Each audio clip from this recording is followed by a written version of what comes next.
Hey, what's up everybody? Connor here.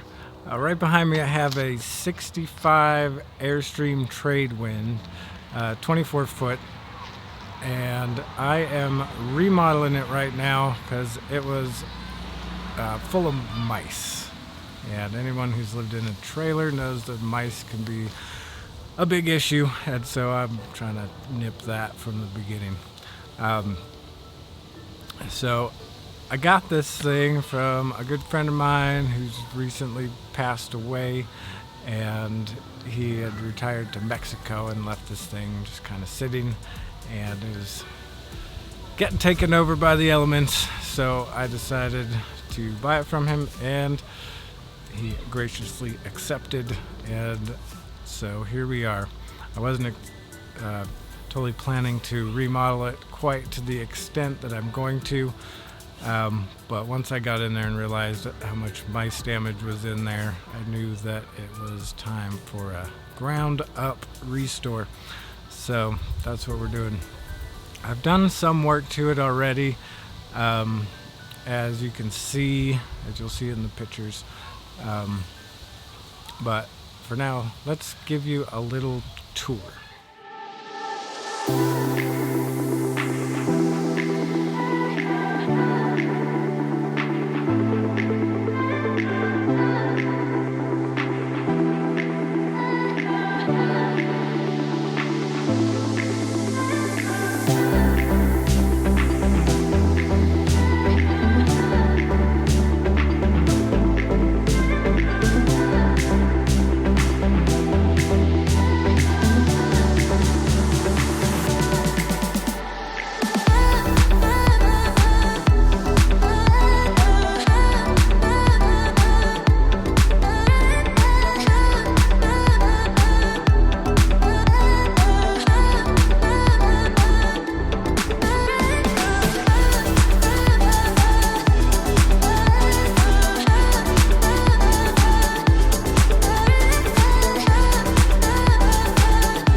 Okay, hey, we're back. Hope you liked your little tour. So as you can see, the inside is gutted. I have taken all the floor out, and we are at the stage of the belly pan. And I'm going to take that out and expose the frame from all sides. I'm going to lift the whole shell off of the frame so that I can clean up the frame and give it a paint job and put everything back together so it'll be all nice and fresh and won't need to be dealt with for quite a while. We're at the belly pan stages. Basically consists of sheet metal, aluminum, that covers the entire undercarriage of the Airstream front to back. It's all sealed in there, and it's full of a lot of little rivets that need to come out. I have done a decent job of cleaning everything above the sheet metal, because I don't know if you've ever worked underneath. Anything that's above falling down in your eyes is miserable, so be sure to wear some safety goggles. Maybe a mask too would be good. So anyways, let's get to the belly pan. Alright, there's just a few things you're going to need to accomplish this task. One being the drill with a 3/16 drill bit. Seems to work pretty well. One other thing that's handy to have is a flat bar for when, if you don't get the rivets perfectly drilled out, they can kind of bind the metal together still. You just put that in there and pop them loose. And then third, safety goggles. I prefer something that like makes a seal around the edge, because you're going to be drilling. There's hot metal shavings flying in your face because you're working above your head. Dust, rust, whatever else is above that metal. So that's a good one. One other thing I don't have here is a pair of gloves. The sheet metal can be kind of sharp on the sides and corners, so if you're worried about that, wear some gloves. And a face mask might be handy, or just make sure your mouth is closed, otherwise you're going to get a mouthful of nastiness. So that should cover everything you'd need. So let's get to it. Alright, so we're about to crawl under this thing.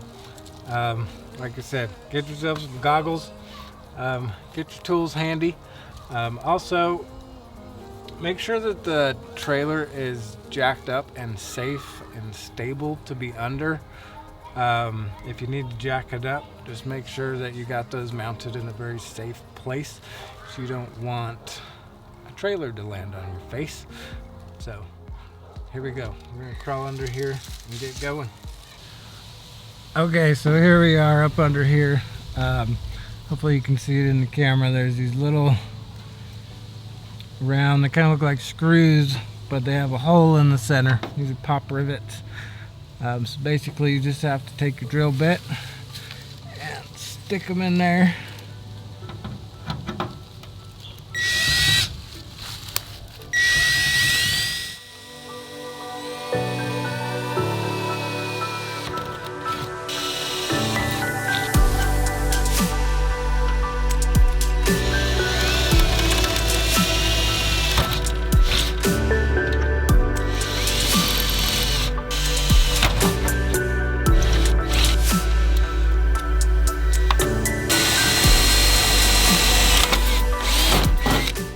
Anyway, I'm not gonna put you through the painful process of watching that the whole time. Hey, okay, so I've been under there for about an hour and a half and made some decent progress. Got all the way down one side and a few extra little things I saw down there. There was a lot of rivets, and I have two bad shoulders, which makes it very difficult for me to work above my head, and my shoulders hurt, so I am going to take a break. It's also getting dark and getting harder to see under there, so we are going to resume with this tomorrow, so I'll be back then. We'll see you then.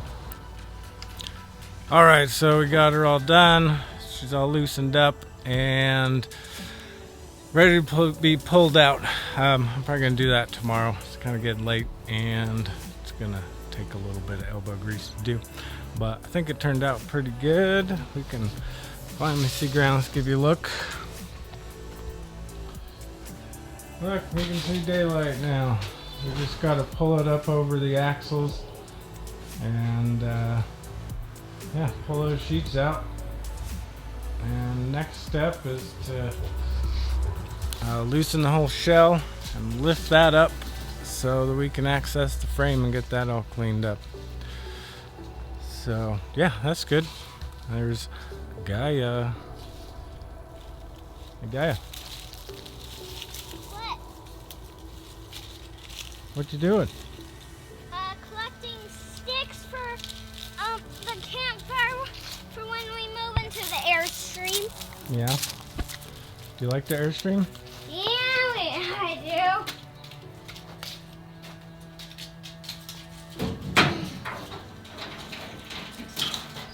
Are you excited to live in it? Yep. Yeah, I'm getting these in the truck because we're gonna have to pull the truck for the Airstream. We're gonna have to let the dad pull the Airstream. What's the fire for?